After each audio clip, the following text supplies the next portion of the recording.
and trial attorney Michael Jaafar with us as well. Good to have you both on. It seems like they have a strong case. As we go, it seems these building blocks, Michael Jaafar, is there anything that is standing out to you as surprising, anything developing in the evidence that's being presented to this judge that you didn't expect or didn't know before this trial actually started? There's one major thing that surprised me, and I thought that I knew everything about this case because I read everything I could possibly find about this case, is that he was married, right? You never know until you know. You never know until a trial starts what you're going to find. But also with what I'm seeing here right now, if I was a defense attorney, I would have the feeling of like choking little by little because this witness is so boring in a good way. Right. This gives you insight into the detail that goes into these investigations. Right. But in terms of being surprised, I was surprised that he was married. Right. Really not much more than that surprised me, because at the end of the day, we knew at the beginning of this trial that he was going to have to point the finger at his brother, one of his brothers. Right. So he could basically say it wasn't me.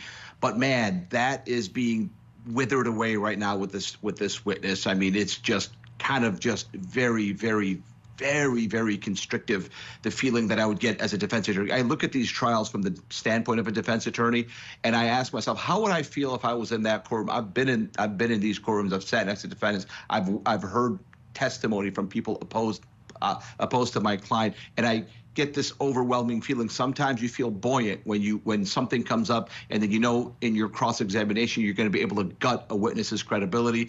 Not going to happen here. If I was a defense attorney, and we've seen this with this defense team, they've been very short and succinct in their cross because these witnesses have just been star witnesses. I feel like the entire nation was prepping the Georgia Bureau of Investigation and the state of Georgia to basically get ready to do this prosecution.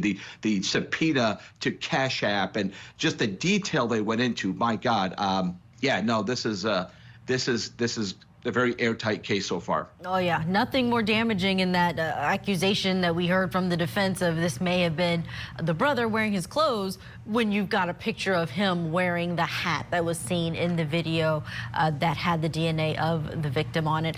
We are going to take a break. Marjorie and Michael, stand by. We have more testimony. What's that cross-examination going to be like?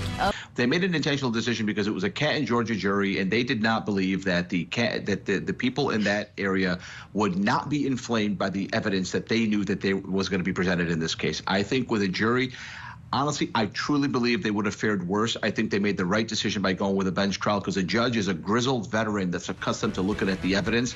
And this Caitlin Beck, the defense attorney from the public defender's office, she's doing a fantastic job. Doing a great job. You are right. With the circumstances, more after this.